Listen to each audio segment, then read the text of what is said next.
Do we have someone who wants to talk about present motion C-138? Conservatives are voting on policy motions at their convention in Calgary. Among those passed already is one condemning sex-selective abortions. A second, coming in the middle of the Senate controversy, mandates a report on party spending at each convention. Of course, the ongoing Senate controversy was something the Prime Minister addressed in his keynote speech last night. Let's listen to part of that. This is the only party that has tried to reform the Senate. We were blocked by the other parties in the minority parliaments, and we're now being blocked in the courts. So, friends, it is time for the Senate to show it can reform itself, something the vast majority of Conservative senators want to do. All right, my next guest is a Conservative MP and the Minister of Industry. James Moore joins me live from the convention floor in Calgary. Thanks for being with us, Minister. Pleasure. What was your reaction to Harper's speech?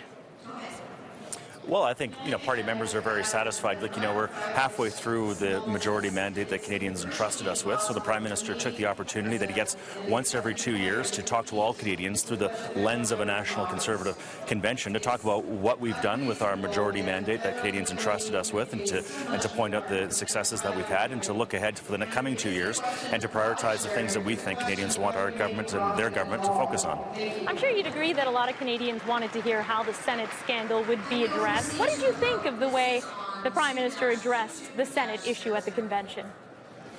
Well, I think Canadians certainly want the Prime Minister to show leadership, the leadership that he now is certainly showing, which is to move forward to make sure that those senators who have abused the privilege of public life are no longer members of the Canadian Senate. And there's a motion before the Senate to have that realized. The Prime Minister has been very clear. The vast majority of Canadians do not want these individuals to continue to be on the public's payroll. And we hope that the Senate will deal with that matter as soon as possible, probably this coming week in Ottawa. But beyond that, of course, we want to reform the Senate. Stephen Harper didn't come to Ottawa to tolerate the status quo, and certainly not to allow an opportunity to go by to reform the Senate. We wait for a mandate to come from the Supreme Court so we can act clearly as a federal government to either reform or abolish the Senate. And I think that's what Canadians want. Canadians want action. They want results, and the Prime Minister is determined to see that realized.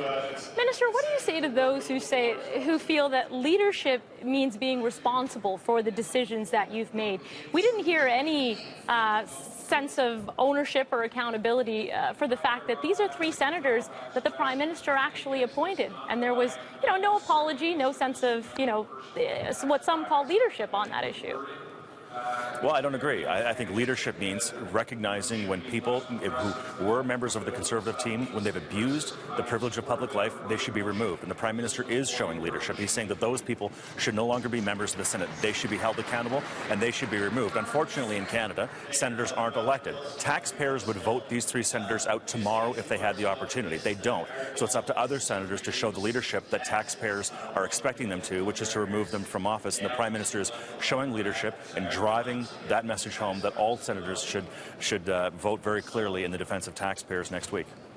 The latest Nanos polls show Canadians judge Stephen Harper on handling the Senate issue even more than the economy.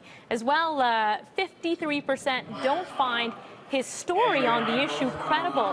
How problematic is that for him and the Conservative Party? Well, look, it's certainly a distraction. It's a distraction in the sense that we're not being provided, in a sense, that the opportunity to talk about the great things that we want to do for the country, which is why we want to drive this question to resolution. Let's get these 3 senators off the public's payroll so that we can get back to the central issues that are of concern to Canadians, which is creating jobs, keeping taxes down, driving to a balanced budget, expanding and moving forward with our trade opportunities around the world. The Canada-Europe trade agreement is the largest trade agreement in Canada's history, creates 500 million new customers for Canadian jobs, and we want to make sure that Canadians know that we are not distracted by the nonsense going on in the Senate. We're focused on the issues that Canadians want us to be focused on, and we want the Senate to remove these 3 senators from the taxpayers' payroll, and so we can move on and talk about the bigger issues that are of concern to Canadians, not this nonsense that's going on in the Senate. I know you're calling it a distraction, but what do you think about 53% of those polls said that it takes away from the Prime Minister's credibility? Well, I don't agree. I think what's certainly what is the reason why Canadians have elected and re-elected Stephen Harper now to 3 terms as Canada's Prime Minister, now with the majority government, is because he is a Prime Minister who is very clear and very straightforward. When he sees a problem, he wants it to be fixed. We've put forward a resolution that'll fix the question in the Senate right now with these 3 senators who have abused the privilege of public office. And I think that's what certainly will not only establish and keep establishing and re-bolstering Canadians' trust in our Prime Minister, is that when there's a problem, he seeks a solution and he wants to drive it to conclusion. And that's what we're trying to do on the Senate side. The issue of the Senate scandal has been, riveting Canadians for weeks now. Do you think the Senate issue will fade away? I don't think it's riveting Canadians. I think it may be riveting some people in the media gallery. I think it's annoying Canadians, I think is the better word for it.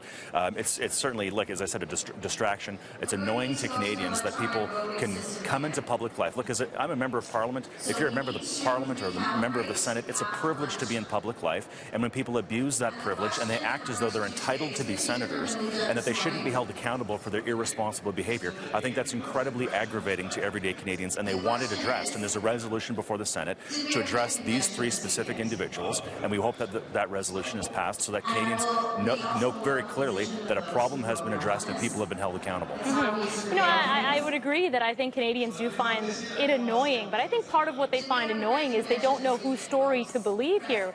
Each individual senator has a story, the Prime Minister has a story, and I think, again, it goes back to that issue of the credibility. Well, look, there are 3 individual senators, and each of them there's a different dynamic behind them, to be sure, but a commonality between all 3 of them is that they've abused the privilege of public life. They've abused it, and they need to be held accountable, and the Senate should act. All right, Minister, I thank you so much for taking the time to speak with us. We appreciate it. Thank you. That's Conservative MP and Minister of Industry James Moore speaking to us from the Conservative Convention in Calgary.